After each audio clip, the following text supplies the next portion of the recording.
After faking her death to escape the marriage, she returns, unaware her ex is still the mafia boss.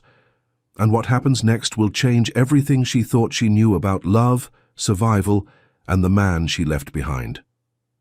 The rain fell hard over Chicago that November evening, turning the streets into rivers of reflected neon.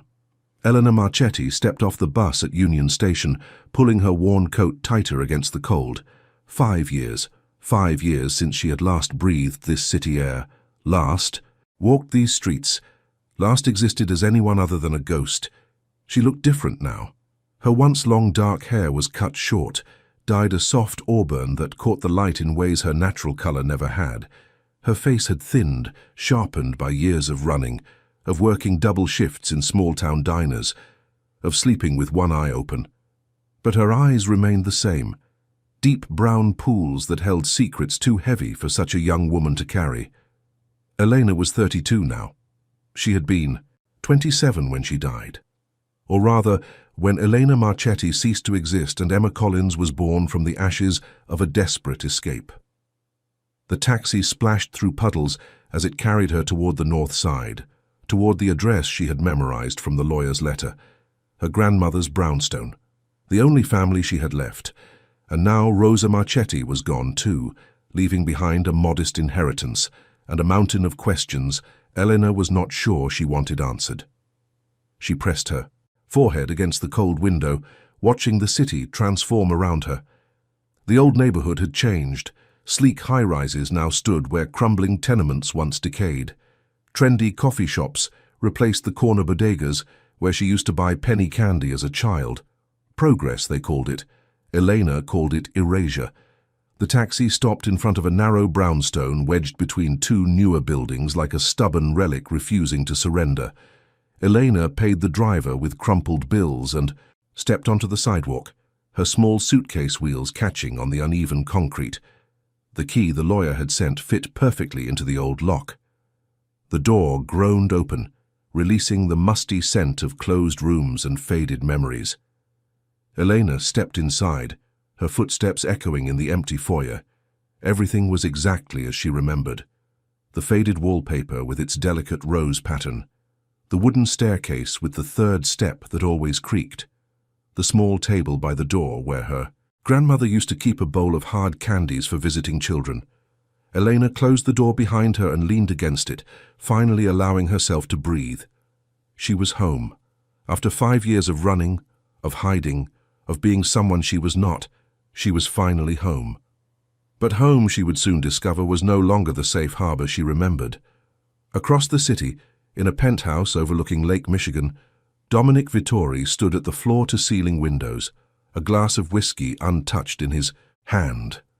The rain streaked down the glass like tears, distorting the city lights below into abstract paintings of gold and white. He had aged in the 5 years since his wife's death.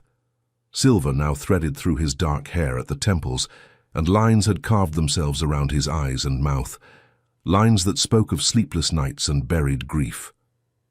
At 38, Dominic Vittori was still handsome in that dangerous way that made women look twice and men look away.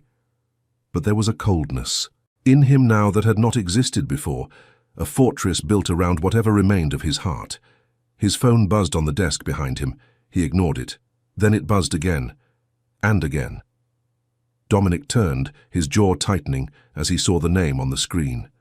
Marco, his right hand, his oldest friend, his most trusted advisor. Marco would not call 3 times unless it was important. He answered on the 4th ring. What? Boss, we have a situation. Marco's voice was tense, controlled, but Dominic had known him long enough to hear the undercurrent of something else. Shock, perhaps, or disbelief. Talk. It's about the Marchetti property, the brownstone on Ashland. Dominic's grip tightened on the phone. The Marchetti property, Rosa's house, the last connection to a life he had tried desperately to forget. What about it? A pause. Then Marco spoke the words that would shatter 5 years of carefully constructed numbness. Someone moved in tonight, boss. A woman. Our guys ran her plates. Checked the taxi records. She came in from downstate, some small town called Millbrook. Another pause, heavier this time. Boss, She looks like Eleanor. She looks exactly like Eleanor. The glass slipped from Dominic's hand, shattering against the hardwood floor. Whiskey spread across the wood like spilled secrets, but he did not notice. He did not feel the sharp sting as a shard sliced his ankle. He felt nothing except the sudden, violent resurrection of a grief he had buried so deep he thought it could never surface again. "That's impossible," he heard himself say. "Eleanor is gone. I buried her myself." "I know, boss, I know, but I'm looking at the surveillance photos right now, and I'm telling you, whoever this woman is, she could be Elena's twin. Same height, same build, same way of moving. The hair is different, shorter and lighter, but the face—" Marco's voice trailed off. "Dom, I think you need to see this yourself." Dominic ended the call without another word. He stood motionless, in the spreading pool of whiskey, his mind racing through possibilities he had long ago dismissed as fantasy. Elena was gone. He had accepted that. He had mourned her, raged against her loss, and eventually built walls high enough to contain the devastation. He had told himself that the car accident, the fire, the unrecognizable remains, all of it was simply fate's cruel joke. His young wife, taken from him before they could fix what had broken between them. But what if? The thought was dangerous. Dominic knew that. Hope was the most treacherous emotion of all, capable of destroying a man more completely than any bullet or blade. And yet, he reached for his phone and dialed a number he had not called in years. "Anthony, I need everything you can find on a woman named Emma Collins from Millbrook, Illinois. I need it tonight." Back at the brownstone, Eleanor had climbed the stairs to her grandmother's bedroom, each step carrying the weight of memories she had tried to forget. The bay room smelled of lavender and old books, the same scent that had comforted her as a child when nightmares drove her to her grandmother's arms. She sat on the edge of the bed, running her fingers over the worn quilt that Rosa had made herself 40 years ago. Every stitch was a story, Rosa used to say. Every thread connected to someone she loved. Elena had been one of those threads. The granddaughter raised more by Rosa than by her own absent parents, who had chased dreams and vices across the country until they simply never came back. Rosa had been everything: mother, father, teacher, protector, and Elena had repaid that love by disappearing without a word, by letting the old woman believe her only grandchild had perished in a fiery wreck on a rain-slicked highway. Tears burned behind Elena's eyes, but she refused to let them fall. She had cried enough in the years of her exile, cried for the life she had lost, the love she had fled, the person she had been before fear transformed her into a coward. Because that was what she was, wasn't it? A coward. A woman who had chosen to run rather than fight, to hide rather than face the truth of what her marriage had become. She opened the small suitcase and began unpacking her meager possessions. A few changes of clothes, threadbare but clean. A worn paperback book she had read so many times the spine had given up entirely. A single photograph, creased from handling, showing a young woman in a wedding dress standing beside a man, whose smile did not quite reach his eyes. Elena held the photograph for a long moment, studying the face of the man she had married, Dominic Vittori. Even now, after everything, his name moved through her like a current, electric and unsettling. She had loved him once, loved him with the blind intensity of a 25-year-old who believed that love could conquer anything, even the darkness that lived in her husband's world. She had married him knowing what he was, the heir to the Vittori family, one of the most powerful organizations in Chicago. She had told herself it did not matter, that the man she loved was separate from the empire he commanded. She had been so naive. The first year had been good, better than good.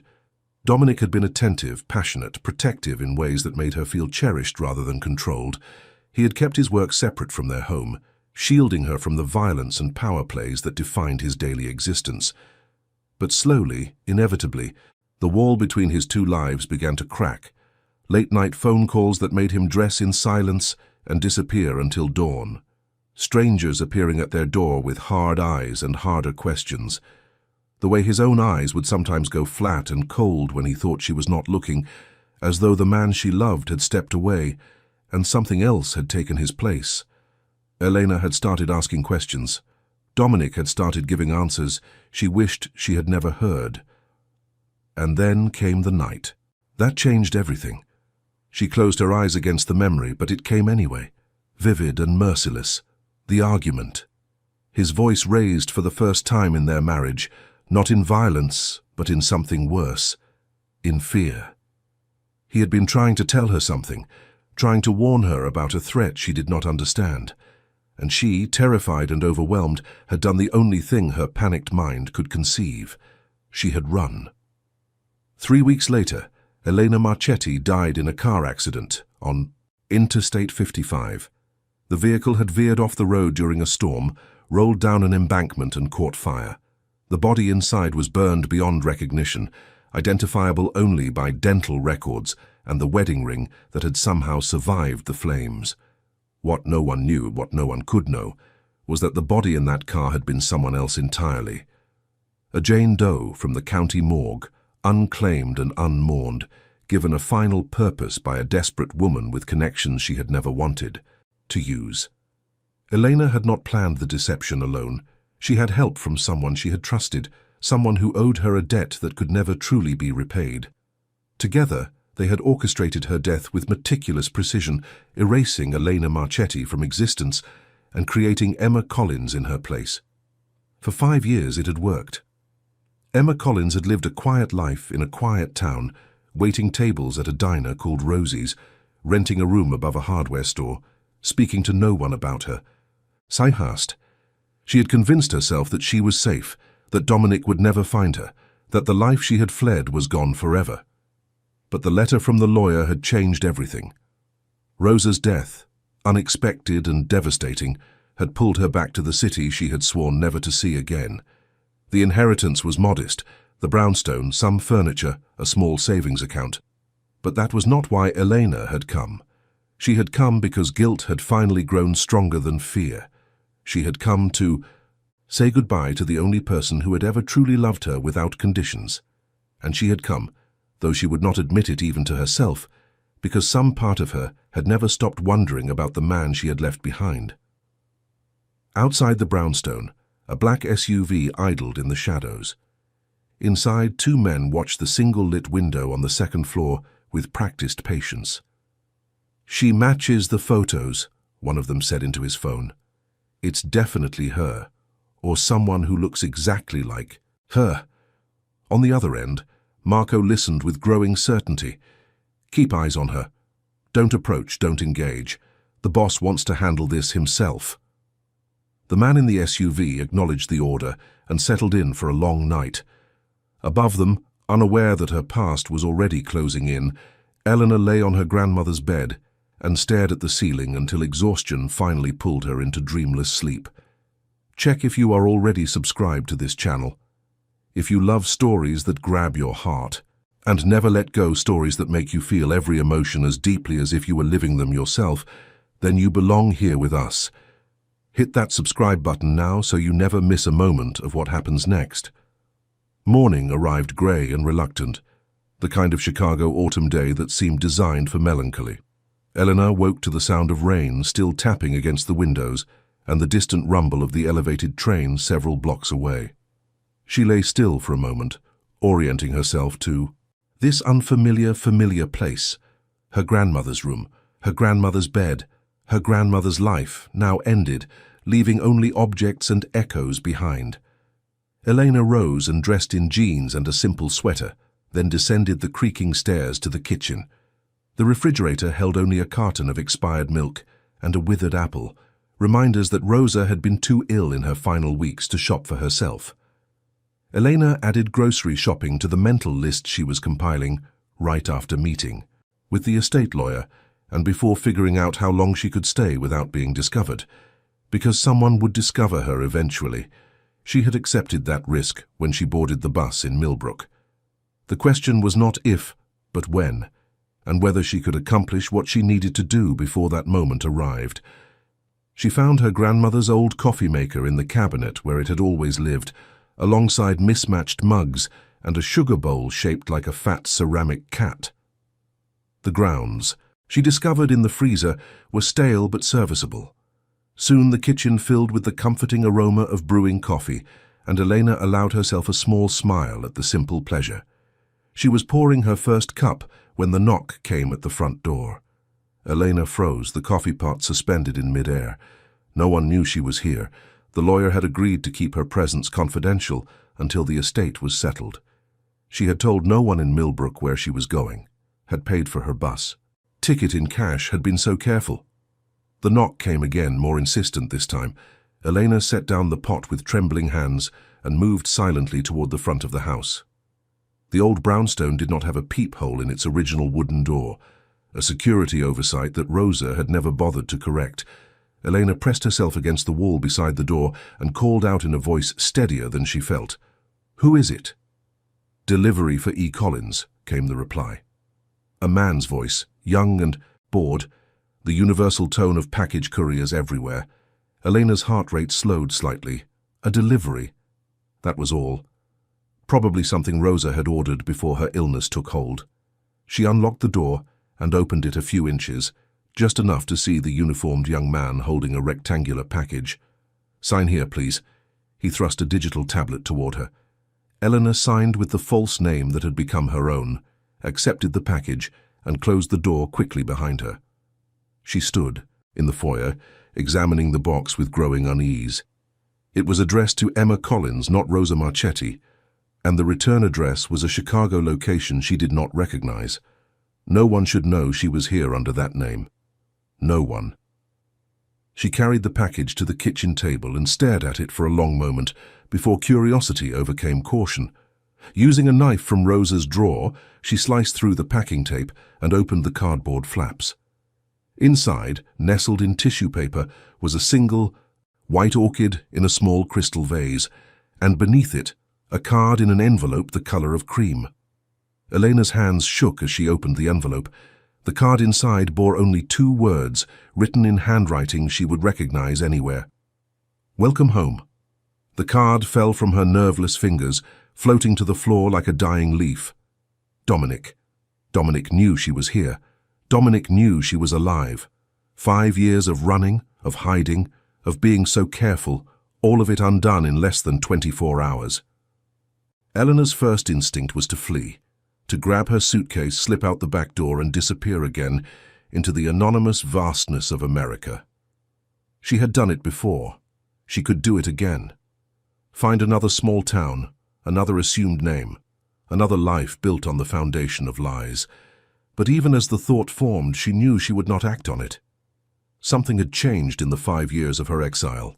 Some fundamental exhaustion that made the idea of running again feel worse than facing whatever came next. She was tired. Tired of hiding. Tired of lying. Tired of being afraid. If Dominic wanted to find her, he would find her. He had the resources, the connections, the relentless determination that had made him king of an empire built in shadows. And perhaps some small treacherous part of her whispered, perhaps she wanted to be found. Eleanor picked up the card and placed it beside the orchid on the table. Then she poured herself another cup of coffee and sat down to wait for whatever came. Next, she did not have to wait long. The second knock came just after noon. This time Elena did not bother with caution. She walked to the door and opened it wide, ready to face the inevitable. But it was not Dominic standing on her grandmother's doorstep. It was a woman Elena had never seen before, tall, elegant, with silver-streaked dark hair and cheekbones that could cut glass. She wore a tailored coat the color of storm clouds and regarded Elena with eyes that held both assessment and something that might have been sympathy.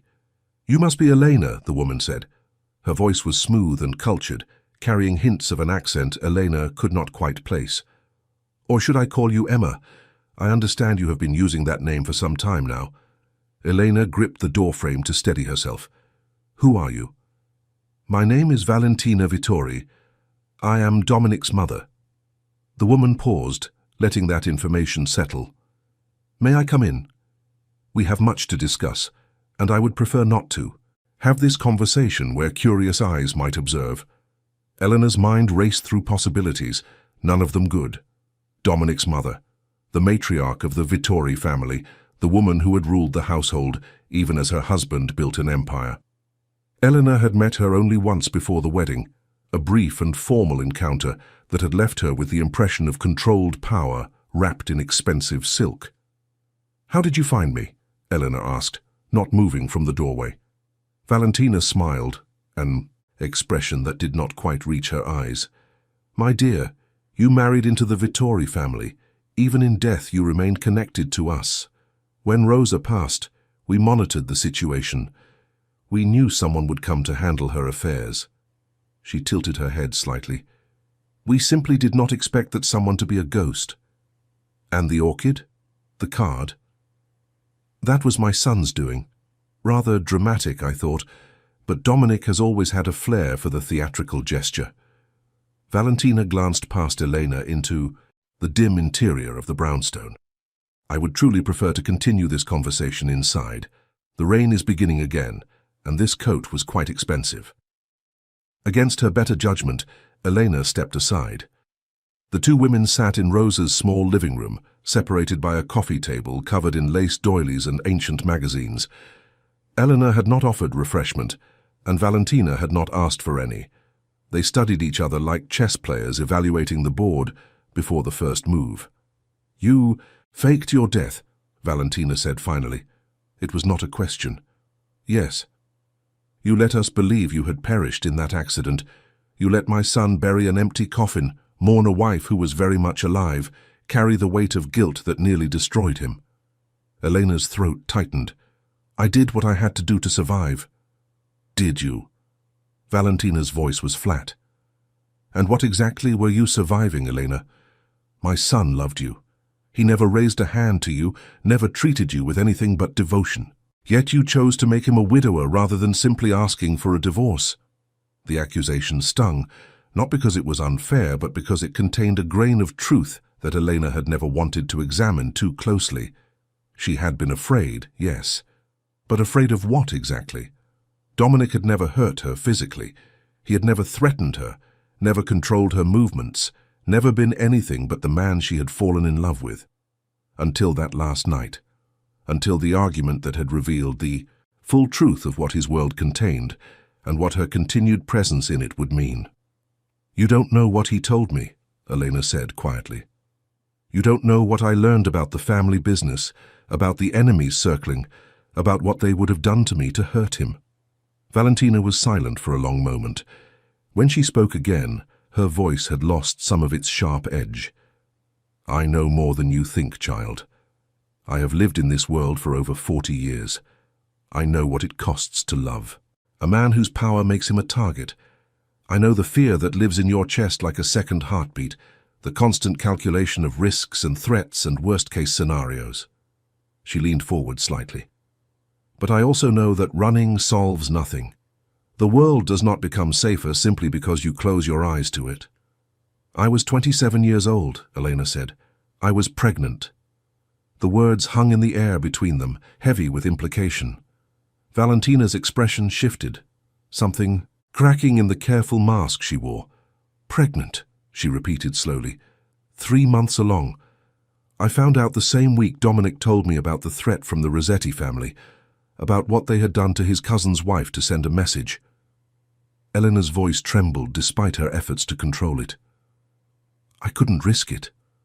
I couldn't risk my child becoming leverage, becoming a target, becoming another casualty in a conflict that had nothing to do with innocent life." "And the child? What happened?" I lost the pregnancy." The words came out hollow, scraped clean of emotion by years of grief already processed and buried. 2 months after I left. Stress, the doctor said. My body couldn't maintain the pregnancy under those conditions. Eleanor met Valentina's eyes directly for the first time. "So you see, I didn't just run away from Dominic. I ran away to protect someone who never got the chance to exist. And I lost them anyway." The silence that followed was different from before. Less adversarial, more weighted with shared understanding of losses that could never be undone. Valentina rose and walked to the window, looking out at the grey afternoon.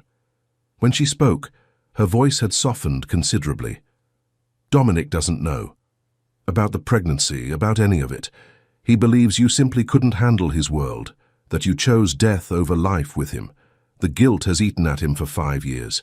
He believes he is the reason you died. I know. Eleanor's voice was barely a whisper. I've had 5 years to think about what I did to him. 5 years of knowing that my escape came at the cost of his peace. But I was terrified, Valentina. Terrified and pregnant and so young. I did the only thing I could think of to protect myself and my child, and I failed anyway. Valentina turned from the window. What will you do now? You must know that Dominic will come for you. He has already mobilized his entire network to verify your identity. By tomorrow, he will have confirmation that you are who he suspects you to be. And then he'll want answers.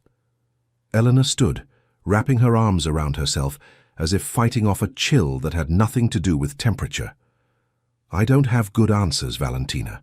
I don't have explanations that will satisfy him or apologies that will undo the damage. All I have is the truth of why I ran and the reality that I can't run anymore. Why did you come back? Truly? Elena considered the question carefully before answering. My grandmother. I needed to say goodbye properly, to handle her affairs, to close this chapter of my life. I thought I could slip in and out without anyone noticing. Obviously, I underestimated your family's surveillance capabilities. You underestimated my son's inability to let you go. Valentina picked up her purse and moved toward the door. He has watched over Rosa's property for 5 years, Elena. He has maintained the brownstone, paid the property taxes, ensured that your grandmother wanted for nothing in her final years, all because this place was the last connection he had to you. Elena's eyes widened. Dominic did that? My son is many things, some of them terrible, but he loved you completely, and he has spent 5 years punishing himself for your death. Learning that you are alive will either heal him or destroy him entirely. I am not yet certain which. At the door, Valentina paused and looked back at Elena with an expression that was almost kind. He will come. Tonight. I cannot stop him, and I suspect you do not truly want me to. Whatever happens between you now, I ask only that you remember that pain has made him harder than he was. The man you knew is still there, but he is buried under years of grief and guilt and anger. Be patient with him if you can. Be honest, even if honesty is painful. And if you choose to run again. Valentina shook her head slowly. Don't. It will not end well for either of you. And then she was gone, leaving Elena alone, with the echoes of revelations and the growing certainty that her past had finally caught up with her in ways she had never anticipated. The hours between Valentina's departure and nightfall passed in a haze of anxiety and preparation. Elena cleaned the brownstone's dusty rooms with the nervous energy of someone who needed to keep her hands busy lest her mind spiral into panic. She found old photographs in Rosa's closet, images of herself as a child, as a teenager, as a bride. She lingered over that last one, studying the young woman in white who had believed so completely in the future she was stepping toward. That woman felt like a stranger now. Someone Eleanor had been in a different lifetime, before fear and flight had stripped away her innocence and replaced it with a survivor's hard-won wisdom. As evening approached, she changed into the nicest clothes she had brought, a simple black dress that had served as her uniform for the occasional interview or important meeting during her years as Emma Collins. She brushed her shortened hair, applied minimal makeup and stared at her reflection in Rosa's bedroom mirror. She looked older than 32. The years of looking over her shoulder, of starting at sudden sounds, of sleeping with packed bags beside her bed had carved themselves into her face. But there was something else there now, too, something that had not existed when she fled Chicago 5 years ago. Resolve. The kind that came from surviving the worst of your fears and discovering that you were still standing. The knock came at precisely 8 o'clock. Elena had been watching the street from the darkened front parlor, had seen the black car slide to the curb, had observed the tall figure emerge and stand motionless on the sidewalk for a long moment before approaching the door.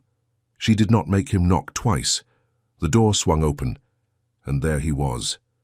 Dominic Vittori, the man she had married, the man she had fled, the man whose ghost had haunted her every dream for 5 years. He had changed. That was the first thing she noticed. The silver at his temples was new, as were the deep lines around his eyes and the tightness in his jaw. He had always been handsome in a dangerous way, all sharp angles and controlled power. But there was a weariness in him now, a weight that seemed to press down on his shoulders even as he stood straight and still. His eyes, though, his eyes were exactly as she remembered. Dark grey, the colour of storm clouds, over the lake, capable of warmth or ice depending on his mood. Right now they held neither. They held nothing at all, a deliberate blankness that frightened her more than anger would have. "Eleanor." He said her name like a man testing a word in a foreign language, uncertain of its pronunciation. Or should I say Emma? "Eleanor is fine." Her voice came out steadier than she felt. "That's who I am." Emma was just a mask. A mask. Something flickered in those grey eyes, too fast to identify. "For 5 years you wore a mask while I buried what I thought was your body, while I visited an empty grave and spoke to a woman who was very much alive, living under an assumed name in a town 300 miles away." "Dominic!" "No." The word was sharp enough to cut. "You don't get to explain yet. First you let me look at you. First you let me confirm with my own eyes what I've been told is impossible." He stepped into the foyer without waiting for invitation, closing the door behind him with a soft click that seemed louder than any slam. Elena retreated instinctively, and his jaw tightened at the movement. "Still afraid of me," he observed. "After everything, you're still afraid." "I'm not afraid of you." The words surprised her with their truth. "I'm afraid of this conversation. I'm afraid of what comes after it, but you personally." "No. I was never afraid of you, Dominic. I was afraid of your world. My world." He laughed, but there was no humor in the sound. "My world that I built, around you like a fortress. My world that I would have burned to the ground if it meant keeping you safe. That world? The same world that made me a target. The same world that would have used our child as leverage against you." The words landed like physical blows. Dominic's mask cracked, revealing something raw and bleeding beneath. "Our child," he repeated slowly. "What child, Elena? What are you talking about?" And so she told him. Standing in her grandmother's foyer, Elena told her husband everything she had kept hidden for 5 years. The pregnancy she discovered weeks before she fled, the terror that consumed her when she learned about the Rossetti family's threats, the desperate plan she hatched with the help of someone who owed her their life, the staged accident, the false identity, the years of hiding, and finally, with tears streaming down her face, she told him about the miscarriage that had taken their child before they ever had a chance to exist. Dominic listened without interrupting. His face had gone pale, his hands clenched at his sides. When Elena finally fell silent, he turned away from her, his shoulders rigid, his breath coming in controlled bursts that she recognized as his method of containing overwhelming emotion. The silence stretched between them, heavy with grief and guilt and 5 years of questions that could never be fully answered. "Why didn't you tell me?" His voice was hoarse. "About the pregnancy, about your fears. Why didn't you come to me, instead of running?" "Because you would have tried to fix it." Elena wiped her eyes with the back of her hand. "You would have gone to war against the Rossettis, escalated the conflict, made yourself an even bigger target, and I couldn't—" Her voice broke. "I couldn't be the reason you got yourself killed. I couldn't watch you destroy yourself trying to protect me. So I took myself out of the equation. I became a ghost, someone who couldn't be used against you, couldn't be threatened, couldn't be the weak point in your armor." "You weren't a weak point." Dominic turned to face her, and she saw that his eyes were bright with unshed tears. "You were the only point, the only thing that mattered. Everything I built, everything I did. It was all for you, Elena. And when you died—" He stopped, swallowing hard. "When I thought you died, all of it became meaningless. An empire without an empress, is just a prison with golden bars. Elena wanted to reach for him, to bridge the impossible, distance between them with touch. But she knew better. Too much had happened, too much pain had accumulated on both sides. Reconciliation, if it was even possible, would not come through a simple embrace. "I'm sorry," she said softly. "I know those words are inadequate for what I've done, but I am truly deeply sorry for the pain I caused you. That was never my intention." "What was your intention?" He moved closer, close enough that she could smell his familiar scent. Cedar and something. Darker, something she had never been able to identify. To disappear forever? To live as Emma Collins until you grew old and died? And I never knew the truth? I don't know. I don't think I ever let myself think that far ahead. I was just trying to survive each day, each week, each year. The future was too frightening to contemplate. And now? What happens now, Elena? That was the question, wasn't it? The question that would determine whether this reunion was an ending or a beginning. Before Eleanor could answer, a sound from outside interrupted them. The screech of tires, the slam of car doors, voices raised in urgent command. Dominic's entire demeanor shifted in an instant, the grieving husband disappearing behind the calculating eyes of the man who commanded an empire. "Stay here," he ordered, moving toward the window. "Do not move, do not make a sound." Elena obeyed, her heart pounding as old fears resurrected themselves with terrifying speed. Through the window, she could see figures moving in the darkness, too many figures surrounding the brownstone with military precision. Dominic's phone buzzed. He answered it, listened for a moment, and his expression hardened into something terrible. "The Rossettis," he said flatly.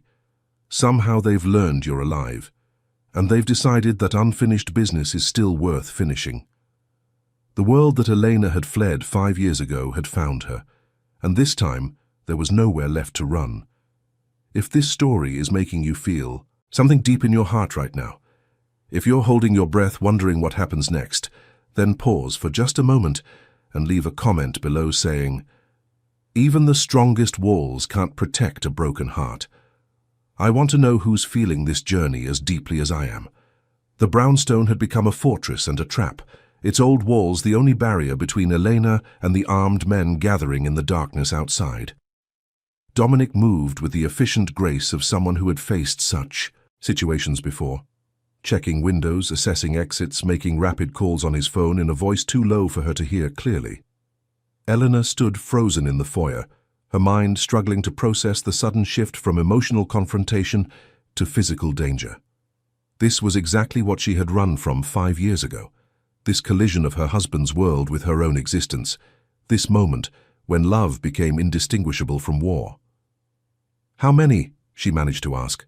12, maybe 15. They've got the front and back covered, probably the roof as well." Dominic ended his call and met her eyes. "My people are 20 minutes out. We need to hold until then." 20 minutes. It sounded like an eternity. "I know this building," Dominic continued, his tone practical despite the impossibility of the situation. "I've studied every inch of it. Your grandmother had a safe room installed in the basement. My recommendation, my expense. If we can get down there before they breach—" A window, shattered somewhere at the back of the house, punctuating his words with the proof that time was already running out. Dominic grabbed her hand and pulled her toward the basement door. "Move! Now!"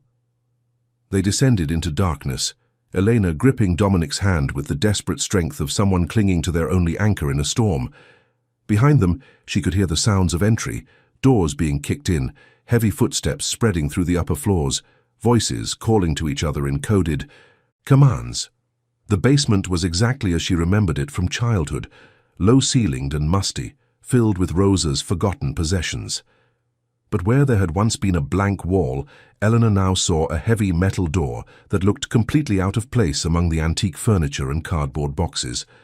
Dominic pressed his palm against a panel beside the door, and it swung open to reveal a small room equipped with monitors, communications equipment, and enough supplies to survive for days, if necessary. He pushed Elena inside and sealed the door behind them, engaging locks that looked capable of withstanding significant force. Your grandmother didn't know about this, he said, answering a question Elena had not asked. I had it installed while she was in the hospital for her hip surgery 3 years ago. Told the contractor it was a wine cellar renovation. You've been watching over her all this time. Eleanor sank into one of the chairs, her legs suddenly unable to support her. Wait. Valentina told me, but I didn't really understand until now. Rosa was all I had left of you.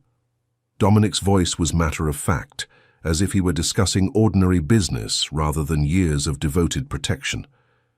Keeping her safe was the only way I could still keep you safe, even if you were already gone. Above them, the sounds of searchers had reached the main floor. Elena could hear muffled thumps, the crash of furniture being overturned, voices raised in frustration. But down, here in Dominic's hidden fortress, those sounds seemed distant, belonging to another world entirely. What do the Rossettis want?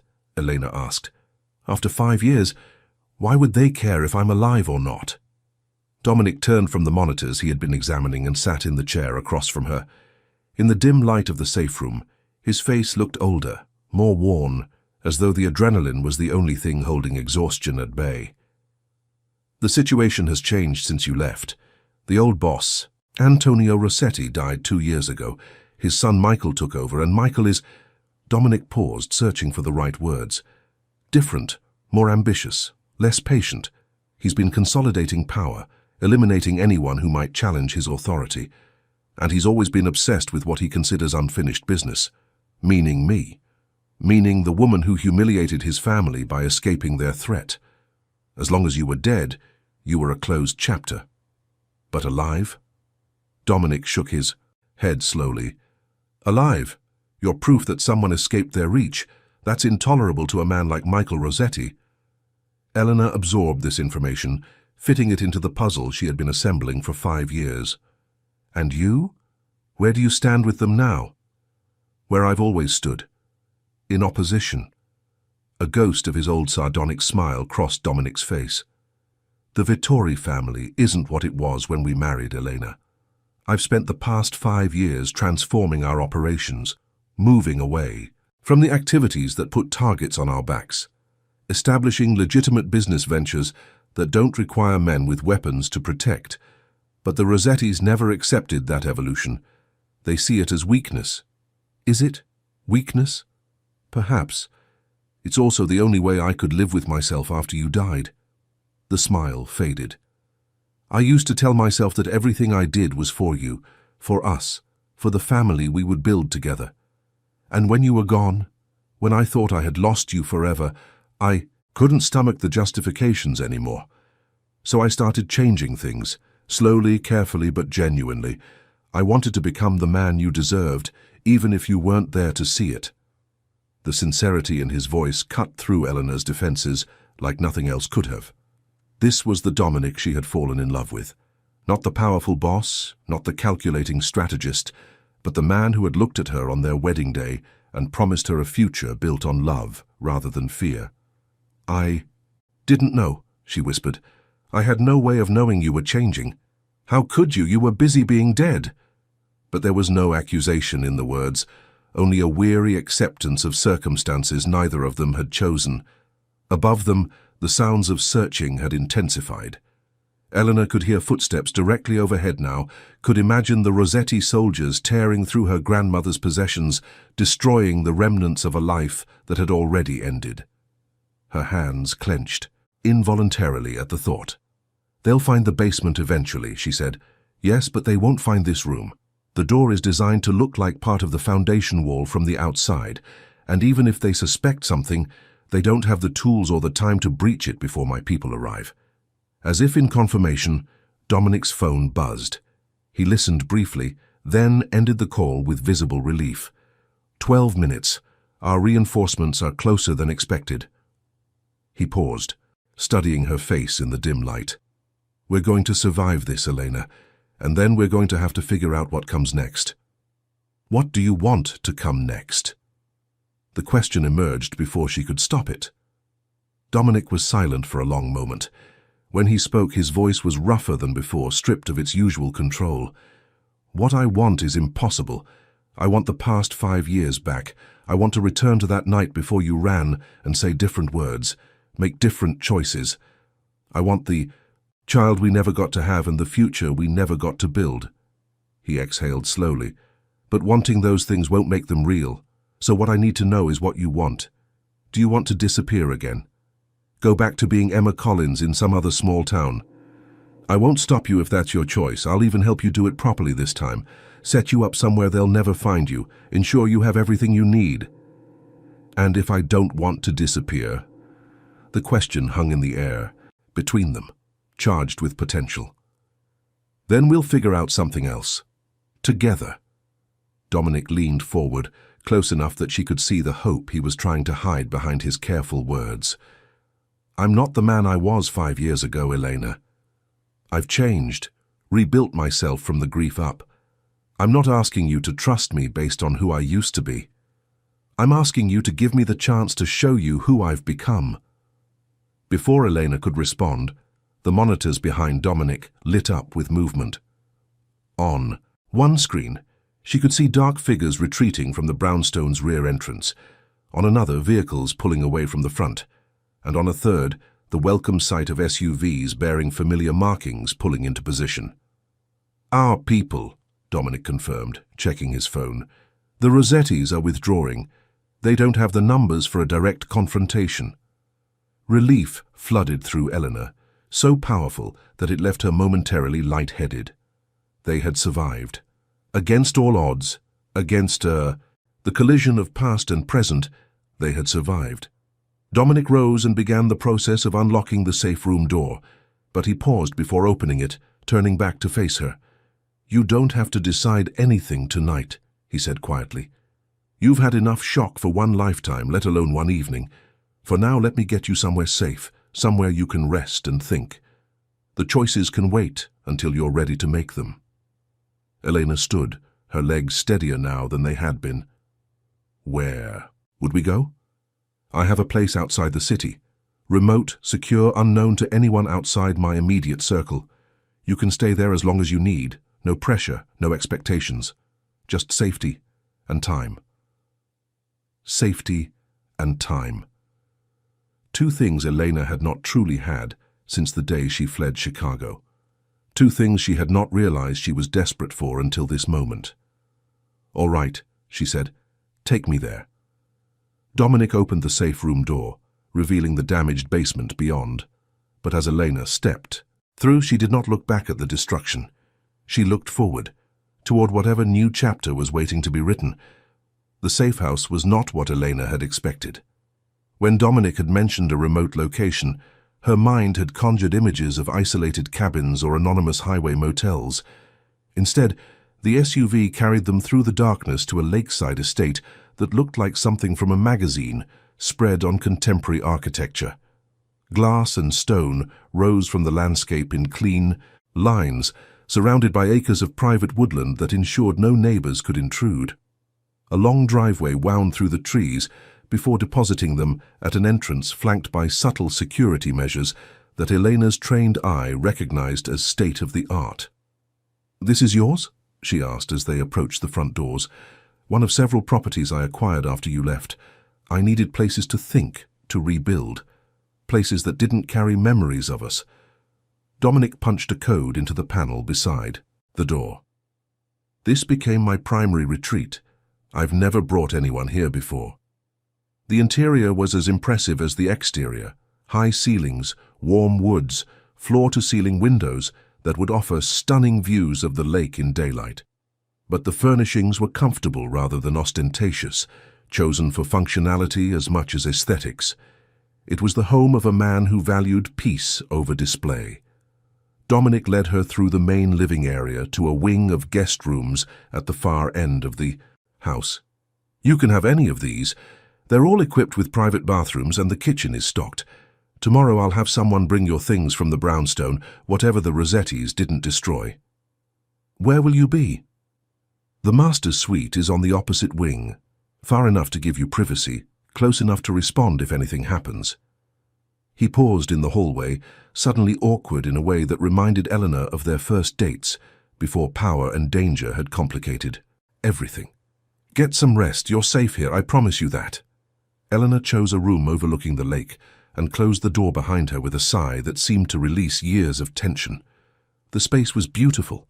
A queen-sized bed, dressed in neutral tones. A small sitting area with a fireplace. An ensuite bathroom that featured both a rain shower and a soaking tub. She should sleep.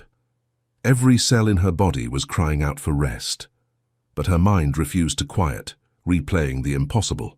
Events of the past 24 hours in an endless loop. She had returned to Chicago, expecting to handle her grandmother's estate and slip away again into anonymity. Instead, she had been discovered within hours, confronted by her husband's mother, reunited with the man she had fled, threatened by enemies she had hoped to escape, and now found herself in a lakeside mansion, wondering what the next chapter of her life could possibly look like. Elena ran a bath in the soaking tub, adding some of the fragrant oils she found arranged on a shelf nearby. The hot water welcomed her aching body, and she lay there until her skin pruned and her thoughts finally began to slow. She had a choice to make, perhaps the most important choice of her life. She could disappear again. Dominic had offered to help her do it right this time, to set her up in safety far from Chicago and the conflicts that had driven her away. It would mean more years of hiding, more assumed identities, more looking over her shoulder. But it would also mean freedom from the world that had terrified her into flight, or she could stay. Not as a prisoner, not as a protected treasure locked away from danger, but as a partner. Dominic had changed. She had seen the evidence of that in his eyes, heard it in his words, observed it in the choices he had made while believing her dead. The transformation she had not thought possible had somehow begun without her. But staying meant accepting risks. It meant building a life in the shadow of enemies who would never forgive her survival. It meant loving a man whose world, however reformed, would always carry traces of darkness. Eleanor dried off and dressed in pajamas she found in the room's dresser, clearly stocked for potential guests. Then she climbed into the bed and stared at the ceiling, watching the faint reflections of moonlight on lake water dance across the plaster. Somewhere in the house, Dominic was probably doing the same thing, lying awake, wrestling with questions that had no easy answers, wondering what the morning would bring. That thought, strangely, was what finally allowed Elena to close her eyes. She was not alone anymore in her uncertainty. Whatever came next, she would not be facing it in isolation. Sleep, when it finally came, was dreamless and deep. The next morning arrived gentle and golden, autumn sunlight streaming through the windows overlooking the lake. Eleanor woke slowly, disoriented for a moment before memory returned and oriented her in this new reality. She found clothes in the dresser, her size, tasteful and practical, clearly purchased in anticipation of exactly this situation. The thoughtfulness of the gesture made her pause. Dominic had been preparing for possibilities for years, maintaining hope that she might somehow return, even as he mourned her loss. She dressed and followed the scent of coffee to the kitchen, where she discovered Dominic at the stove, expertly flipping pancakes with a concentration. That suggested this was a familiar ritual. "You cook," she said, surprised. "I learned." He did not turn around. "After you left, I had a lot of empty hours to fill. Cooking helped. It's methodical, you know. Follow the recipe, execute the steps, produce something real at the end. Very satisfying when the rest of life feels chaotic." Elena slid onto a stool at the kitchen island, accepting the mug of coffee he placed before her. "You've changed more than I realized." "I had to. The alternative was becoming someone I couldn't live with." He plated 2 stacks of pancakes and brought them to the island, sitting across from her. "I hope you still like these. Blueberry with a little lemon zest, the way you used to make them." She had forgotten that detail. The lemon zest that had been her grandmother's secret addition. But Dominic had remembered. After 5 years, after believing her dead, he had remembered. They ate in companionable silence, the kind that exists between two people who no longer need words to fill every space. Outside the window, the lake sparkled under the morning sun, and a pair of swans glided across the water with serene indifference to the complexities of human emotion. "I need to ask you something," Elena said finally, "and I need you to be completely honest with me." "Ask." If I stay, if I choose to try rebuilding something with you, what does that actually look like? Your life, your business, your world?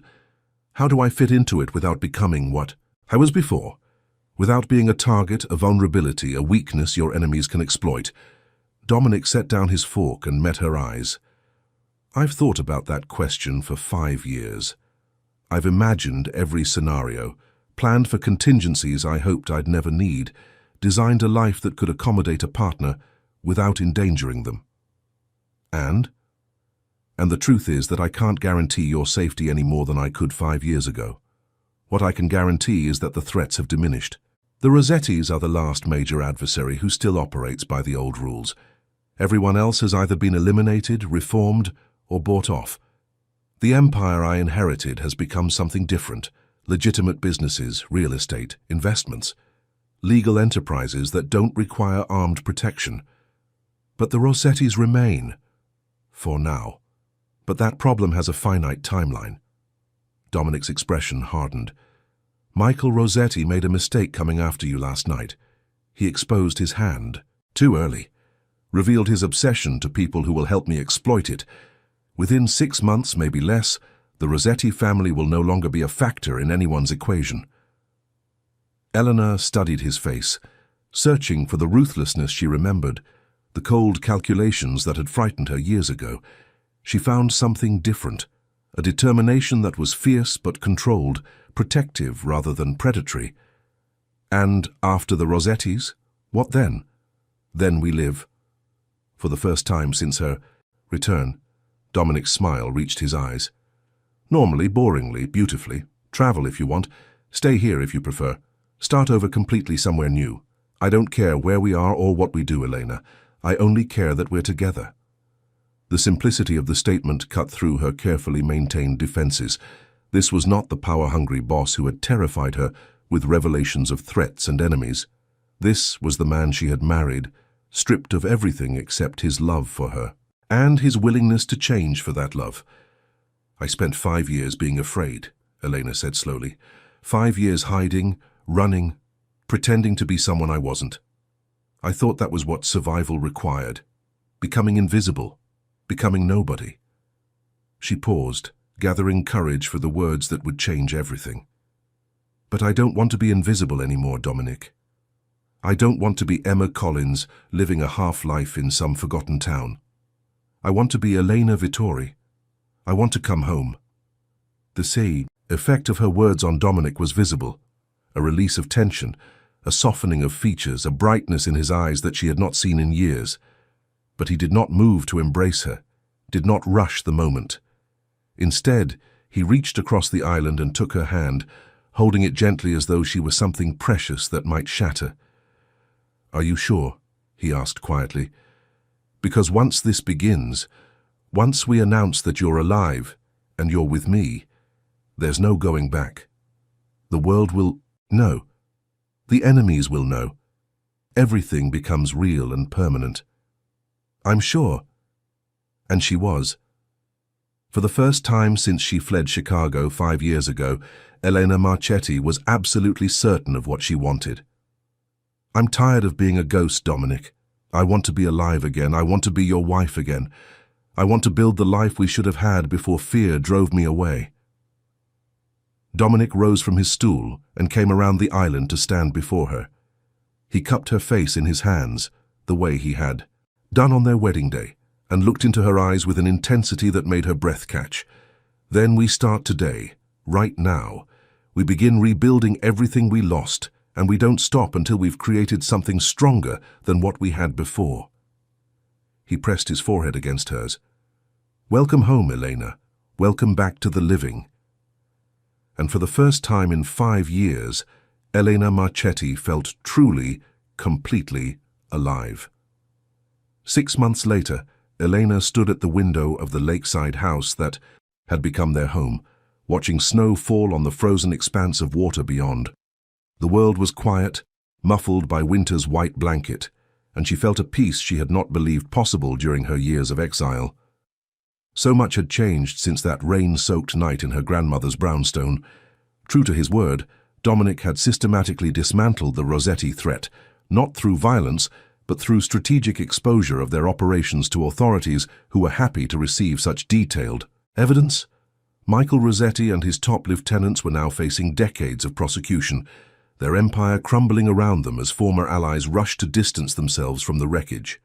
Eleanor herself had emerged from hiding carefully, gradually, like a flower unfurling after a long winter. The story they told was close enough to the truth. A young wife who had entered witness protection after threats against her life, who had spent years in hiding until conditions changed enough to allow her return. It was a narrative that earned sympathy rather than scandal, and the media attention had been intense but manageable. She had reconnected with old friends who had mourned her, accepting their tears and their joy with equal grace. She had visited her grandmother's grave and wept for the years they had lost, for the apologies she could never make, for the love that had survived even her worst choices. And she had begun, slowly but surely, to rebuild her own identity as Eleanor Vittori, a woman of strength and resilience who had survived her fears and emerged transformed. Footsteps behind her announced Dominic's arrival. He wrapped his arms around her from behind, his chin resting on her shoulder as they watched the snow fall together. "The construction crew called," he said. "The renovations on your grandmother's brownstone are almost complete. Another month and it'll be ready." Eleanor smiled. Restoring Rosa's house had been her project, her way of honoring the woman who had raised her while creating something new from the ruins of the past. The brownstone would become a community center, offering resources and support to women fleeing dangerous situations, a living memorial to both the grandmother she had lost and the fear that had once controlled her own life. "I was thinking about the opening ceremony," she said. "I'd like to keep it small, just family and close friends. Maybe some of the women who'll be using the center. Whatever you want. It's your project, your vision." Dominic pressed a kiss to her temple. "Have I told you lately how proud I am of you?" "Only about 12 times today." She turned in his arms to face him, her hands resting on his chest. "But I don't mind hearing it again." The past 6 months had not been without challenges. Rebuilding trust took time, and they had both carried wounds that did not heal overnight. There had been arguments, moments of doubt, days when the weight of the past threatened to collapse all the progress they had made. But there had also been joy, laughter over burnt dinners and successful ones, long conversations that stretched into the night, revealing parts of themselves they had kept hidden even during their first marriage. Quiet moments like this one, standing together in the warmth of their home while winter tried to reach them from outside. "I need to tell you something," Elena said, her heart accelerating. Concern flashed across Dominic's face. "What is it?" She took his hand and placed it low on her stomach, where a new life was just beginning to make its presence known. "We're going to need a bigger house eventually. This one only has 5 bedrooms." The realization hit him slowly, and then all at once. His eyes widened, his breath caught, and for a moment he seemed unable to speak.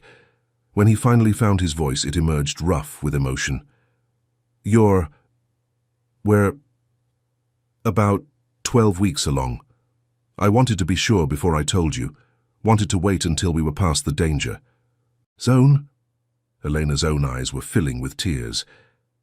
"I know we never talked about trying again. Never discussed whether—" He silenced her with a kiss that conveyed everything words could not. When he finally pulled back, his face was wet with tears he did not bother to hide. "I never stopped hoping," he whispered. "Even when I thought you were gone, even when I believed I would never hold our child in my arms, I never stopped hoping for this." He dropped to his knees before her, pressing his forehead to her stomach with a reverence that made Elena's heart ache. "Thank you. Thank you for coming back, for giving us another chance, for this miracle I don't deserve, but will spend my life earning." Elena ran her fingers through his hair, overwhelmed by the tenderness of the moment. "You already have earned it, Dominic. Every day, in every choice you make, you prove that the man I loved is still here, stronger than ever." He looked up at her with eyes that held no shadows, no walls, no secrets. "I love you, Elena Vittori. I have loved you since the day we met, and I will love you until the last breath leaves my body. and I will love this child with everything I am, protect them with everything I have, and give them the life we should have had all along. I know, she said simply. I've always known. I just needed to stop being afraid long enough to believe it. Later that evening, they sat together by the fireplace, making plans for a future that finally felt possible. Names for the baby, changes to the house, announcements to family and friends. The snow continued to fall outside, but inside was warmth and love and the quiet certainty that all the pain of the past had been leading to this moment. Elena thought about the woman she had been 5 years ago, terrified, pregnant, alone, making the impossible choice to die so that she might survive. That woman had not believed in happy endings, had not trusted that love could conquer fear, had not imagined that the very man she fled could become her greatest source of safety. But that woman had also been brave enough to run, strong enough to survive, and ultimately courageous enough to come home when the time was right. The journey from there to here had been longer and harder than any fairy tale, filled with real obstacles and genuine fears rather than magical solutions. But perhaps that was what made this ending so precious. It had been earned through suffering, through growth, through the willingness to change and be changed. Dominic reached over and took her hand, lacing his fingers through hers with the easy intimacy of two people who had weathered storms together and emerged on the other side. "What are you thinking about?" he asked. "About storms," Eleanor replied, "and how sometimes you have to go through them to find out what you're really made of, and how the best shelter isn't a place. It's a person who chooses to weather the storm beside you." He squeezed her hand, understanding, without needing explanation. "I'll always be that person for you, Elena, no matter what storms come." "I know." She leaned her head against his shoulder and watched the fire dance. "That's why I finally stopped running." Outside, the snow continued to fall, blanketing the world in white. Inside, two people who had been broken by fear and healed by love held each other close and waited for the morning. And in the quiet of that winter night, with their child growing safe beneath her heart and her husband's arms wrapped around her, Eleanor Marchetti finally understood what she had been searching for all along. Not escape, not safety, not the absence of danger. Just this. Just love. Just home. If you have watched this far, it is because you liked this story. Leave a comment saying, "I have watched this far," so I can get to know you and see who really enjoys the stories here on the channel. And if this story made you feel something, if it touched your heart or brought tears to your eyes, then please hit that like button and share this video with someone who needs to hear that it is never too late to come home, that love can survive even our worst mistakes, and that the people we run from might be the ones waiting to heal us. Subscribe to this channel if you have not already, because every week we bring you stories like this one. Stories of love surviving against all odds, of broken people finding their way back to each other, of happy endings that are earned through courage and faith. You are part of this family now, and we are so grateful to have you here. Until next time, remember that no matter how far you have run or how long you have been hiding, home is still waiting for you. All you have to do is be brave enough to return.